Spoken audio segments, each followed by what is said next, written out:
നമസ്കാരം. മലയാളി ഫ്രം യുകെയുടെ T20 world cup cricket ന്യൂസിലേക്ക് സ്വാഗതം. പാക്കികളെ അടിച്ചു പഞ്ചറാക്കി ശ്രീലങ്ക. പാകിസ്ഥാൻ ഒഫീഷ്യലായി സെമിയിലെത്താതെ പുറത്തായി. 147 റൺസിൽ ശ്രീലങ്കയെ ഒതുക്കിയിരുന്നെങ്കിൽ പാകിസ്ഥാന് സെമിയിലെത്താമായിരുന്നു.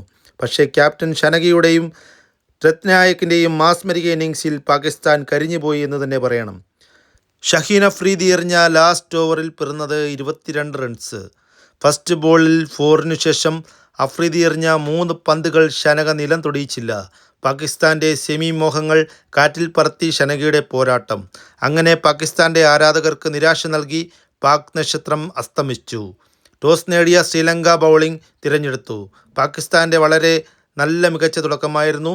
60 ബോളിൽ 9 4-ൻ്റെയും 5 6-ൻ്റെയും ബലത്തിൽ 100 റൺസ് എടുത്ത ഫർഹാൻ്റെയും 42 പന്തിൽ 9 4-ൻ്റെയും 4 6-ൻ്റെയും ബലത്തിൽ 84 റൺസ് എടുത്ത ഫക്കാർ സൽമാൻ്റെയും കൂട്ടുകെട്ടിലാണ് പാകിസ്ഥാൻ 212-8 എന്ന നിലയിൽ എത്തിയത്. പാകിസ്ഥാൻ സ്കോർ ബോർഡ് നോക്കിയാൽ ഫർഹാൻ 100, ഫക്കാർ സൽമാൻ 84, നൈഫി 2, ഷദാബ് ഖാൻ 7, മുഹമ്മദ് നവാസ് 0, സൽമാൻ അലി ആഗ 0, ഉസ്മാൻ ഖാൻ 8, ഷഹീൻ അഫ്രീദി 4, നസീം ഷാ 1, അബ്രാർ അഹമ്മദ് 0.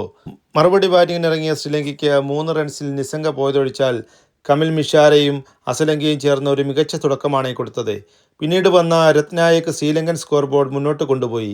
അതിനിടയിൽ കമൻഡോ മെൻഡിസിൻ്റെയും വിക്കറ്റെടുത്ത് അബ്രാറും ജനിത് ലിയാങ്കയുടെ വിക്കറ്റെടുത്ത് മുഹമ്മദ് റിയാസും പാകിസ്ഥാന് സെമി പ്രതീക്ഷകൾ നൽകിയെങ്കിലും പിന്നീട് വന്ന ഷനക രത്നായക്കിനെ കൂട്ടുപിടിച്ച് പാകിസ്ഥാനെ തലങ്ങും വിലങ്ങും പ്രഹരിച്ചു. രത്നായക് ഔട്ടാകുമ്പോൾ 162-ന് 6 എന്ന നിലയിൽ നിന്ന ശ്രീലങ്കയെ 31 ബോളിൽ 76 റൺസ് എടുത്ത് ഷനകയാണ് ചാരമാക്കിയത്. വെറും 5 റൺസിൻ്റെ വിജയം മാത്രമാണ് പാകിസ്ഥാനുള്ളത്. എങ്കിലും പാകിസ്ഥാനെ സെമിയിലെത്തിക്കാതെ ഇരുന്ന ശ്രീലങ്ക തന്നെയാണ് കളിയിലെ ജേതാക്കൾ എന്ന് തന്നെ പറയേണ്ടി വരും. വീണ്ടും അടുത്ത വീഡിയോയുമായി എത്താം. Malayali from UK.